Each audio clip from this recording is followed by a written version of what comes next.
Salut Julien, comment ça va? Salut Serge, je suis en forme, toi, ça va? Oui, ça va, certain. Là, on va parler de, comme tu le sais, là, moi j'adore ça, parler des prospects. Ouais. Puis là, on a une couple de prospects qui vont très très bien en ce moment, qui ont... En fait, l'épisode d'aujourd'hui, c'est pas compliqué. En ce moment, on le sait, c'est qui les meilleurs prospects du Canadien qui ont gradué cette année en des ligues de pro. On parle de Strouble, on parle de Mailloux et on parle évidemment de Joshua Roy. Mais là, on a des jeunes qui poussent. Tu sais, on se disait, ben, il n'y a pas tant de relève que ça à l'attaque. Il n'y a pas tant de Mhm. relève que ça, tu sais. À part Reinbacker, Lane Hudson, qui d'autres, tu sais, peuvent pousser les jeunes, tout ça. Fait que moi, je voulais parler de ça. Je voulais qu'on fasse qu'on s'entende sur peut-être les trois prochains, là, Ouais. pour l'année prochaine. Fait que, on y va. Écoute, j'ai plein de noms, là.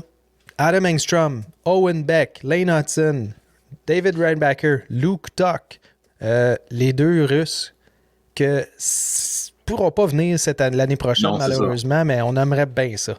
Fait que, qu'est-ce que tu penses, toi, de Adam Engstrom, en ce moment, qui est dans la SHL et Mhm. qui fait les séries? T'es en train de faire les séries en ce moment, puis il se débrouille bien. Il se débrouille Ouais. très bien. Ben là, de ce que j'ai remarqué, c'est bon, seulement 2 matchs de jouer, là, mais oui, Oui. il joue des grosses minutes, des minutes importantes pour son équipe, en fait. Là. Mm. Probablement dans un rôle de troisième défenseur, à peu près, Il là, fait de ce que je peux observer. Là. Fait que, Mais tu il sais, fait pas mal à personne. Il est à non, c'est plus ça. un Exact. point déjà. Hey, c'est bon, là. Ah oui, c'est impressionnant. Ben, tu sais, en tout cas, je pense qu'on en a parlé quelques fois dans l'année aussi, Engstrom. Là, c'est probablement un jeune homme qui aurait été mature pour jouer dans la Ligue nationale dès cette année, potentiellement. Bon, à quel point il aurait été bon et efficace, ça c'est un autre game. Là. Ouais. Mais oui, clairement, j'ai hâte de le voir à l'œuvre au niveau professionnel nord-américain, là, clairement. Écoute, on parle de Goulet, comment qu'on l'aime parce qu'il est Mhm. physique, puis tu sais, qu'il se débrouille bien. Mais tu sais, Angstrom, c'est la même affaire, mais plus physique, plus Oui, fort. oui. C'est un train, ce gars-là. C'est un défenseur, évidemment, gaucher, 6 pieds 2, lui aussi, comme Goulet. Mhm.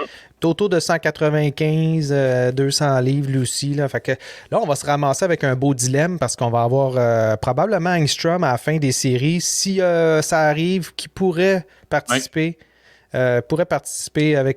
dans la AHL. La problématique, c'est que l'année prochaine, même dans la AHL, il va en avoir beaucoup là, des défenseurs gauchers. Là. Fait que là, on va Mhm. parler évidemment dans la Ligue américaine qu'on a des Trudeau, qu'on a quelques joueurs comme ça. Oui. Lane Hudson, vas-tu jouer en bas, vas-tu jouer en haut, je ne le sais pas. Mais s'il joue en haut, ça veut dire qu'il y a un gars qui descend. Là, Ouais, un Harris automatiquement. reste en bas ou quelque chose comme ça. Là. Mais tu sais, c'est pas pour rien qu'on parle depuis quand même un bout de temps qu'il risque d'avoir un gros échange impliquant des défenseurs à Montréal. Là. C'est qu'on la Mm. voit venir, cette congestion-là. Puis, tu sais, pas juste nous, les partisans, qui la voient venir. Là. Tu sais, il y a beaucoup d'autres DG qui la voient venir. Puis, probablement que s'il n'y a pas eu d'échange en ce sens au niveau des défenseurs qui a été fait vraiment à date limite des transactions, c'est que les valeurs obtenues n'étaient pas très bonnes. C'est Ouais. selon justement à cause qu'on sait qu'il y a une congestion qui s'en vient là, du côté de Montréal à la défensive. Fait que ça va être quand même un beau casse-tête que Kent Hughes va avoir à jouer à ce niveau-là. Ouais. Mais oui, Engstrom, tellement un Moi, je beau l'aime. potentiel. Je le verrais, par exemple, jouer une année complète en ligne américaine là, sans aucun problème aussi, juste pour qu'il s'acclimate au hockey nord-américain. Bon, là, moi, j'ai l'impression que de plus en plus, les Suisses, les Finlandais, les Suédois, les Russes ont de la Mm. difficulté à faire une immigration. Il y en a pas Parce qu'il y en a beaucoup. plus. Oui, mais il y en a pas beaucoup qui sont aussi bons en arrivant ici qu'ils l'étaient là-bas. Mm. Oui, oui, OK. C'est un Est-ce nombre que tu penses que limité. C'est vraiment un nombre limité, là. est-ce que tu penses qu'ils jouent trop longtemps dans des ligues européennes puis devraient faire le move plus vite s'ils veulent aller dans la Ligue américaine ou dans la Ligue nationale? Dans le sens, t'envoies des joueurs européens qui font le move rapidement puis qui viennent dans la Ligue canadienne puis qui Oui. font des minutes dans la Ligue canadienne pour par la suite aller en Ligue américaine et tout ça. On peut Mhm. penser... bon, là, j'ai pas personne en tête malheureusement. Il faudrait qu'on... Ouais, non, faudrait qu'on fouille un peu. Là. On ouais. dévie un peu du sujet en parlant de ça Ouais, aussi. ouais, c'est Mais ça. fondamentalement, en fait, là, le point qui revient, c'est que si ton objectif, c'est de jouer dans la Ligue nationale de hockey, je crois que tu gagnes à jouer du hockey nord-américain au plus sacré dans ta carrière. Est-ce qu'au niveau psychologique, depuis d'être éloigné de ta famille, de ci, de ça, c'est toujours des bonnes décisions? Oui et non. Ça dépend des joueurs, j'ai envie de dire. Ça dépend du talent du joueur aussi. Sauf que, clairement, les gars qui viennent jouer en Amérique du Nord plus vite sont souvent meilleurs. Puis ça va très rapidement au niveau de la progression. Tandis que des fois, quand tu déménages de l'Europe, le hockey est tellement différent que c'est pas trop facile là, de s'acclimater. Non, exactement. Fait que là, en tout cas, on va voir comment ça va se passer au niveau des séries pour Engstrom, mais si ça se finit rapidement, on s'entend qu'il s'en vient à Laval Faudrait pas être surpris. dès cette année, en même temps que Reinbacker. Fait que ça va être le fun à voir. Moi, je le trouve impressionnant, ce jeune-là. Il a 20 ans. Il est un an plus vieux que Reinbacker. Il a été choisi la première année que Kent Hughes a commencé à faire ses choix, en 2022. Puis il était en troisième ronde. Fait que c'est un peu une carte cachée du Canadien, là, quand tu penses à ça. S'il se développe top 4, ça serait incroyable. Même déjà, s'il réussit à faire sa place dans la Ligue nationale puis d'être sur une troisième paire, ça serait écœurant. C'est déjà un coup de circuit. Oui, tout à fait. Pour un troisième ronde, là, on s'entend. Là. Oui. Deuxième joueur que je voulais parler avec toi, Owen Beck. Hey, Owen Beck, savais-tu ça? Il est présentement sur une séquence de 1 point par match ou plus depuis 17 matchs. Ah, ça fait du bien parce que c'est toujours quelque chose... en tout cas, c'est toujours quelque chose qu'on avait de la misère... comment dire? Un jeune de 20 ans doit dominer dans des ligues comme ça. Là. Puis, tu sais, ça faisait au moins 2 ans que sa production est bonne au niveau, tu sais, 1 point par match, au niveau junior, dans OHL. C'est pas quelque chose de mauvais, mais on s'attendait toujours à est-ce qu'il va prendre vraiment les rênes à un moment donné de son équipe, puis qu'il va l'amener à un niveau supérieur. Bon, là, c'est sûr qu'il a changé d'équipe un peu, là, de ce que j'ai... Oui, c'est ça. Puis, clairement, ça semble l'avoir aidé énormément d'avoir changé d'équipe. Donc, mais c'est positif, là, ça fait du bien. Là. Ça fait vraiment du bien de voir Owen Beck produire offensivement parce que c'était quelque chose qu'on attendait depuis 2 ans, je pense. Exactement. Puis, tu sais, on en parle dans le chat. Oui, 20 ans, puis tout le kit. Oui. Puis, peut-être qu'il ne faut pas regarder tant que ça les joueurs de 20 ans qui sont là, mais faut se rappeler une chose. Là, Owen Beck, ce qu'on avait peur, c'était justement qu'il apporte rien du tout au niveau offensif. Puis s'il apporte rien du tout, ben, il serait même pas bon pour une 4e paire. Là, parce que le nouveau hockey de la Ligue nationale, c'est que tu veux que tes 3e trio puis tes 4e trio soient assez mobiles puis qui apportent de l'offensive aussi. T'sais, c'est ça la nouvelle ligue. Là. On veut avoir un gars qui est... je sais pas ce que tu penses, toi, ce que tu penses de Jake Evans, là, mais on le voit, Jake Evans, il a un petit flair offensif quand même intéressant. C'est sûr que c'est pas la superstar, là, mais... Les qualités étaient là. Oui, les qualités sont là, puis il était là aussi dans le passé. On le voyait moins avec Owen Beck. Et il semblait plus être un spécialiste du désavantage numérique, puis that's it. Fait que là, es-tu capable de faire une place dans ce temps-là? Ben, tu sais, là, j'ai pris soin d'aller regarder les 2 petites équipes là, pendant qu'on discutait. Puis que c'est ça. Faut pas oublier que les Spirits, l'équipe pour laquelle ils jouent présentement est vraiment, vraiment, vraiment, vraiment, vraiment meilleure que l'équipe pour laquelle ils jouaient avant. OK? Fait que, j'ai pas mis d'emphase pantoute, là. Mais, tu sais, on joue avec des Michael Misa, des Zane Parek, des Hunter 8, tous des gars repêchés de la Ligue nationale. Là. Willis, Diony, c'était des noms qu'on ne connaît pas. Josh Bloom, lui, je le connais un petit peu. Ethan Hay, lui aussi un peu. Mais tu sais, une grosse équipe, hein? Il joue vraiment avec au moins 1, 2, 3, 4, 5, 6, 7, 8 autres joueurs repêchés dans la Ligue nationale, plus 2 gros choix de première ronde l'année prochaine. Dans le filet, c'est un gars repêché aussi. Fait que, écoutez, tu sais, oui, belle progression, ça fait du bien, mais là, faut pas trop s'enflammer non plus parce qu'il est dans une équipe stackée. Oui, c'est ça, exactement. Ben, au moins, ça prouve qu'en ayant des joueurs de qualité, il est capable de lever son jeu. Oui, ce qui est quand même bon. Ça aurait été vraiment, vraiment un autre discours qu'on aurait en ce moment si, dans cette équipe-là, il ne faisait rien non plus. Ah, ouais, vraiment, oui. Parce que là, tu sais, les prochains, on parle de... On va aller du côté américain. Lane Hudson et Luke Tuck. Je les mets ensemble, pourquoi? Parce qu'ils jouent dans la même équipe, tout simplement. En plus. Ouais. Puis Lane Hudson, on n'a aucun doute, en ce moment, fait partie des finalistes, des 10 finalistes pour le Hobey Baker, encore une fois cette année. Donc, je ne crois pas qu'il va le gagner, malheureusement. C'est rare qu'un défenseur gagne le Hobey Baker. Puis dans ce cas-ci, ben, il fait face à des gars comme Celebrini, entre autres, qui serait le plus jeune récipiendaire du trophée Hobie Baker s'il réussit à l'avoir.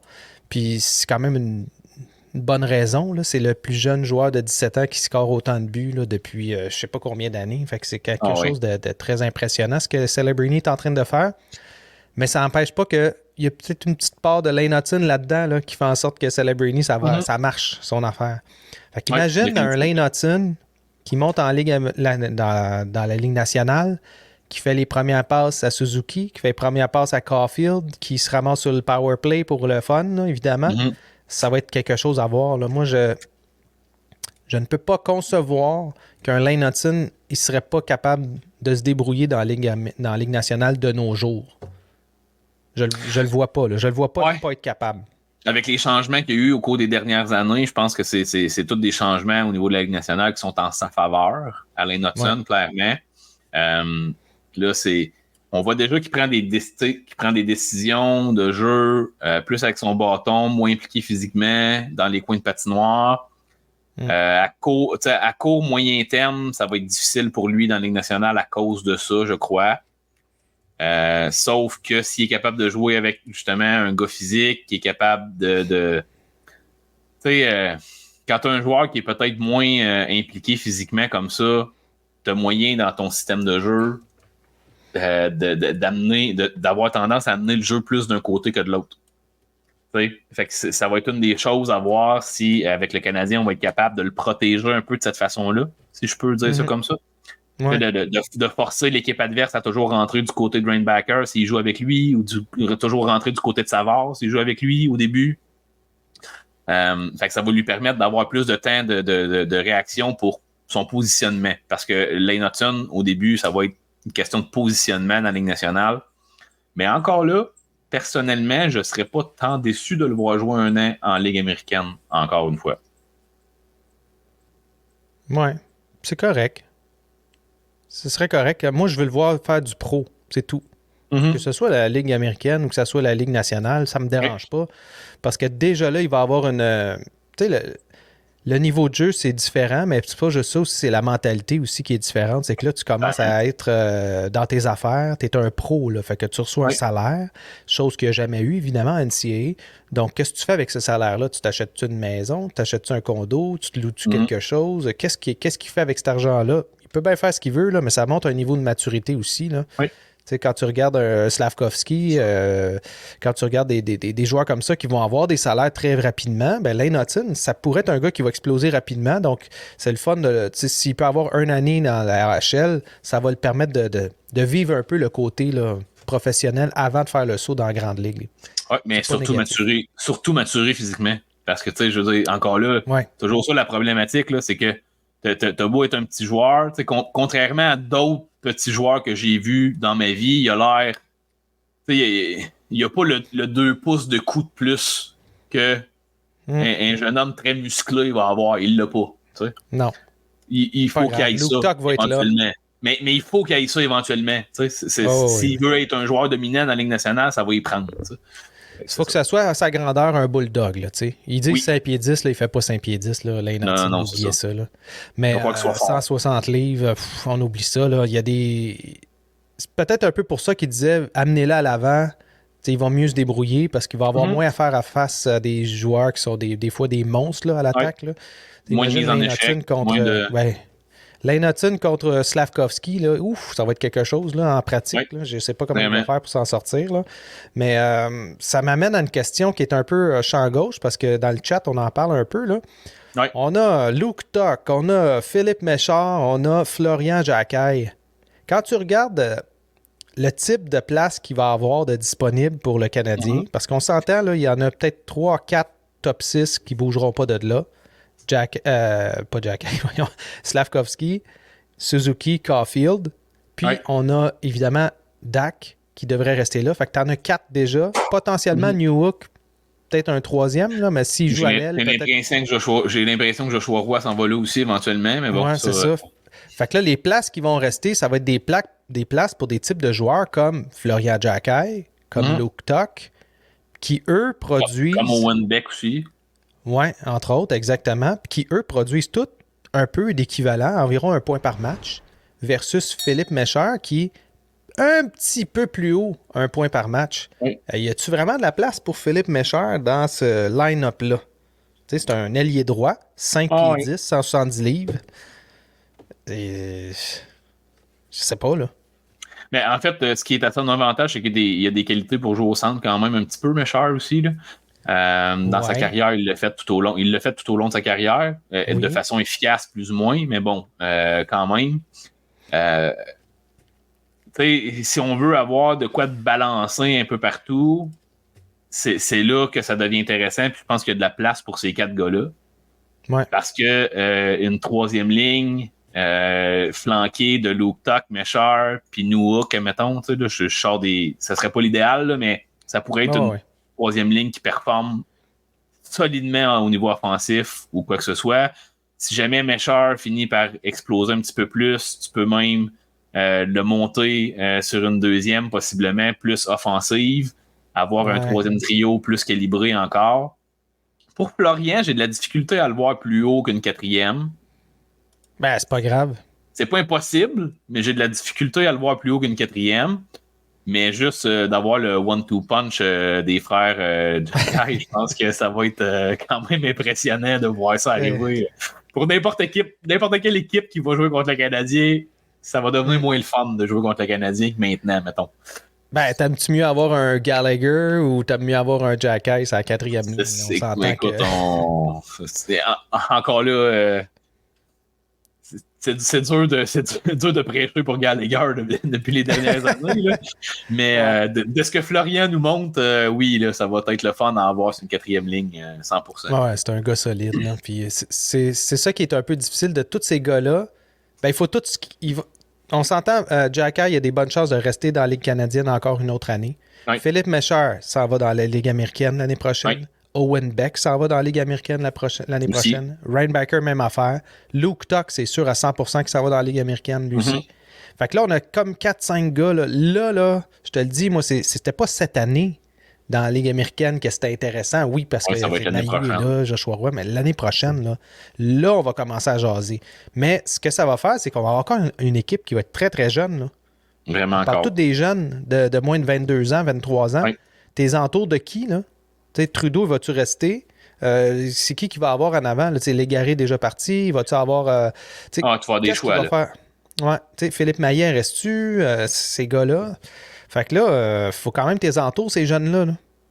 Oui, puis tu sais, des vétérans à la défense, t'en as, là, justement, les 3 Québécois gauchers, Galipo, Trudeau, puis bon, l'autre, j'oublie son nom, pas exprès, j'en ai parlé il n'y a pas longtemps, mais bon. Juste Durando, puis... non, c'est ça, en tout cas, c'est un autre défenseur, mais tu sais, au final, on va devoir en garder juste un ou deux, tu sais, de ces gars-là. Ouais. Est-ce qu'il y en a un de eux qui est prêt à aller jouer à Trois-Rivières une saison puis faire la navette entre les deux, tu sais? C'est des gars qui ont quand même un certain âge déjà. Est-ce qu'ils sont prêts à s'embarquer dans quelque chose comme ça? J'ai hâte de voir encore là, les décisions qui vont être prises. Mais oui, là, il y a quand même en défensive avec le Rocket, il va y avoir des grosses défensives, des grosses décisions, à prendre. Ouais, c'est ça. Exactement. Puis, tu sais, on peut pas penser qu'ils vont tous percer non plus. Là. Moi, de ce que je vois en ce moment, le seul qui aurait le plus de potentiel de percer, dû à une faiblesse du Canadien en ce moment, c'est-à-dire la ligne de centre, c'est un Owen Beck. Évidemment, Lane Hutton, Ryan Baker, on n'en parle pas, là, c'est des évidences même. Là. Mais quand tu regardes Méchard, Jacky, Luke Tuck, tout ça, dès l'année prochaine, tu sais, après Dak puis Suzuki, là, excuse-moi, Dvorak, ordinaire. Ouais. Newhook, c'est-tu vraiment un centre? Fait que là, après ça, il te reste juste Jake Evans. Fait que il y a comme un spot de libre, là, tu sais. Dans son style de jeu, il pourrait déjà avoir une chance, clairement. Ouais. Puis moi, j'aimerais ça le voir pratiquer avec Jake Evans. Les deux, tu sais, c'est deux gars que... ça pourrait être comme son mentor, si on veut, pour dire, regarde, voici ton rôle, puis regarde Jake Evans, qu'est-ce qu'il fait. Moi, je pense qu'il va être meilleur que Jake Evans. Oui, il devrait, ça serait parfait. Ça serait déjà parfait, là. Fait que c'est ça. Fait que toi, ton top 3, là, pour l'année prochaine, des prospects, tu mets qui? Mettons, on va enlever Lane Hudson puis Reinbacker, OK? Ouais, parce que c'est probablement les deux qui risquent de faire la navette, du moins. Là. S'ils jouent à Laval, ils vont probablement avoir quelques matchs en Ligue nationale quand même. Là. C'est ça. Fait qu'on va faire top 5, mais tu sais, en enlevant Lane Hudson puis Reinbacker. Ben là, c'est sûr que... Écoute, je pense que j'ai pas le choix de placer Owen Beck puis Engstrom avec une longueur d'avance sur toutes les autres. Ouais. Après ça, dernier, c'est ça. C'est pour le troisième. Écoute, j'ai envie de croire en Méchard encore un petit peu. Ah ouais? Ah, c'est J'ai envie d'y croire. J'ai des doutes, des énormes doutes, mais j'ai envie d'y croire. Puis écoute, là, il voyait de quoi en ce gars-là, c'est sûr certain. Est-ce que ça va... Écoute, j'ai hâte de le voir jouer avec des adultes sur une base régulière là, au niveau de la Ligue américaine. Vraiment. Ouais, parce que là, l'année passée, cette année, il a fait 2 matchs, là, tu sais. Oui. 1 point, 2 matchs. C'était pas un gros échantillon. Manquait de force physique encore. C'est ça. Mais honnêtement, ça me surprend parce que moi, je pensais que tu avais déjà comme un peu abandonné le projet parce qu'on en parle depuis le début, hein, qu'on a lancé cette chaîne-là. Oui. On a commencé à parler des joueurs. Moi, je vois Luke Tuck meilleur en termes de son rôle. Tu sais, quand on parlait de... Il faut que tu aies un rôle dans la Ligue nationale, il faut qu'on te... clairement. J'ai l'impression que Luke Tuck a un rôle plus défini qu'un Méchard, puis ça va y jouer vraiment d'une façon positive pour lui. Bien, ça, c'est certain. C'est clair, net et précis, en fait, que son rôle est plus défini qu'un Méchard pour l'instant. Je suis quand même convaincu qu'il va jouer toute l'année en Ligue américaine, par exemple, Luke Tuck. Oui. Pas mal sûr qu'ils donneront même pas une chance à moins qu'ils fassent des flamèches au niveau offensif. Là, ce qui est... regarde, même Joshua Roy, ils ont eu de la misère à le monter. Fait que, oui, c'est ça. Fait que, tu sais, mais oui, écoute, puis là, je vois les commentaires, Luke Tuck est meilleur qu'on pense. Oui, définitivement. Puis j'en ai parlé. J'ai été un des premiers à en parler avec Seth, justement, d'ailleurs, quand il m'a mis cette mission-là, j'ai bien aimé ça. Mais, tu sais, Luke Tuck va jouer dans la Ligue nationale, puis il va jouer un rôle important pour son équipe, que ce soit Montréal ou un autre. Il va jouer un rôle important pour son équipe. Mais, c'est ça. Comme je te dis, pour amener dans une autre direction, là, j'ai vraiment envie de croire en Méchard. Un potentiel de gars qui va naviguer top 9, top 6. J'ai envie d'y croire. Comme je dis, j'ai énormément de doutes encore. Mais j'ai envie de laisser la chance aux coureurs l'année prochaine parce que cette année, il m'a fait mentir un petit peu. C'est dans cette optique-là. Ouais. Bon, on va finir ça là-dessus. Écoute, moi, c'est Luke Tuck. Fait que on va voir l'année prochaine. Puis, évidemment, si tu as aimé ça, un petit pouce en l'air, ça nous aide tout le temps. Mais commentez aussi, dites-nous, c'est quoi votre top, vos joueurs que vous pensez qui vont percer dans l'alignement de la AHL ou même la Ligue nationale. Lane Hudson, évidemment. Reinbacker, potentiellement aussi, va faire un tour en haut, mais il risque de jouer dans la Ligue américaine aussi. Oui. Puis les autres aussi. Les autres que vous pensez qui pourraient surprendre et se faire une place dans une Ligue pro pour le Canadien. Fait que sinon, merci Julien. On se revoit. Salut tout le monde. Prochaine.